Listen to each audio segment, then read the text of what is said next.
नमस्कार दोस्तों, स्वागत है आपका गुरु ज्ञान भक्तावल चैनल में।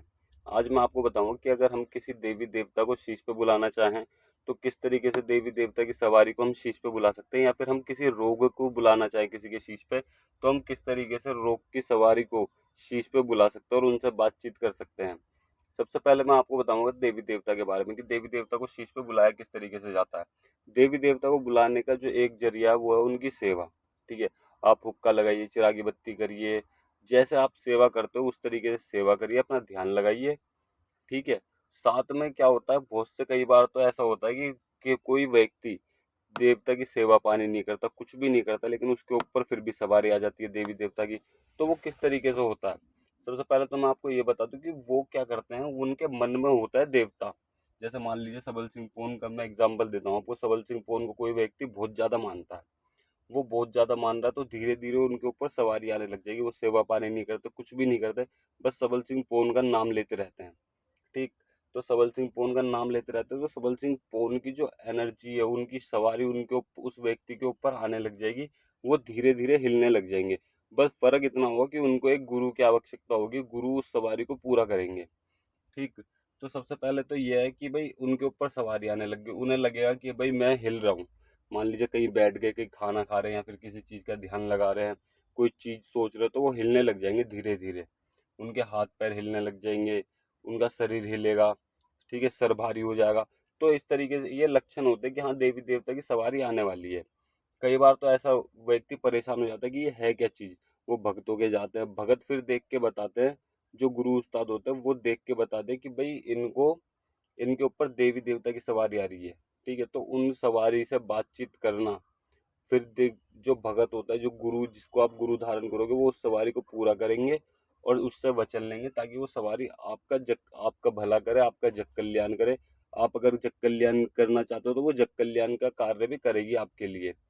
तो ये होता है कि हाँ, हम देवी देवता की सवारी किस तरीके से लाते हैं।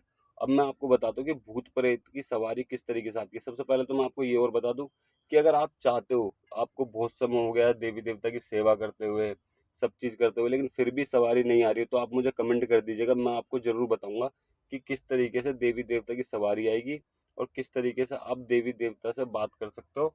बात तो देखो आप तभी कर पाओगे तब देवी देवता की सवारी आपके ऊपर आ जाएगी।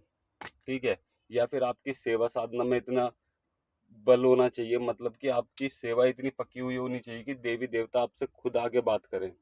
ठीक है, अगर आप ये सब चीज़ जानना चाहते हो तो आप मुझे कमेंट कर दीजिएगा। मैं अगली वीडियो जरूर बनाऊंगा कि देवी देवता की सवारी किस तरीके से प्राप्त करें। अब मैं आपको बताता हूँ कि भूत प्रेतों को या फिर किसी रोगों को किसी व्यक्ति के ऊपर किस तरीके से पैदा किया जाता है, उस रोग को किस तरीके से बुलाया जाता है। सबसे पहले तो मैं आपको बता दूं, अगर आप भगत हो, ठीक है ना, आप भगत हो तभी किसी भी रोग को बुलाइएगा। और उस रोग को जब बुलाइएगा जब आपको लगे कि हाँ आप इस चीज़ को शांत कर सकते हो, आपके देवी देवता जो हैं वो इस चीज़ को शांत कर सकते हैं। वरना बहुत ज़्यादा दिक्कत हो जाती है उस व्यक्ति के ऊपर, क्योंकि कुछ व्यक्ति ऐसे होते हैं उनके ऊपर सवारी आती है, वो सवारी नहीं आती, लेकिन उनको परेशानी रहती है। तो आप कोशिश करिए कि वहाँ पे उस रोग की सवारी ना बुलाएं, बिना सवारी बुलाए उस काम को कर रहे हैं। वरना कई बार ऐसा होता है कि उस सवारी को बुला दिया आपने और वो चीज़ हटाई नहीं, थोड़ा पर्चा दे दिया या फिर कुछ भी चीज़, तो वो जो सवारी होगी वो उस व्यक्ति को बार बार परेशान करेगी। जब मर्जी वो व्यक्ति खेलने लग जाएगा, जब मर्जी वो भूत प्रेत उसके ऊपर आ जाएंगे।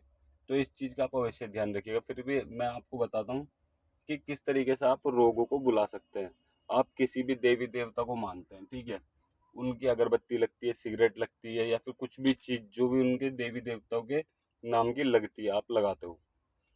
सबसे पहले तो आप ये जान लीजिए, आप मान लीजिए सबल सिंह पोन, मैं सबल सिंह पोन के लिए आपको बताता हूँ। सबल सिंह पोन को आप हुक्का लगाते हो, सेवा पानी करते हो, आप भगत भी हो, ठीक है, तो आपको सबल सिंह पोन के नाम से अगरबत्ती लेनी है, उनके नाम से अगरबत्ती लेनी है। अगर आपके पास कोई मंत्र है सबल सिंह पोन का, तो उस मंत्र को जाप करते वक्त, करते हुए 7 बार उस अगरबत्ती को फूंक मारिए और फिर जला दीजिए उसे। ठीक है, अगर आपके पास कोई मंत्र नहीं है तो आप सबल सिंह पोन का ध्यान करते हुए उस अगरबत्ती पे फूंक मार दीजिए 7 बार। 7 बार फूंक मार के उस व्यक्ति को सुंघाइए।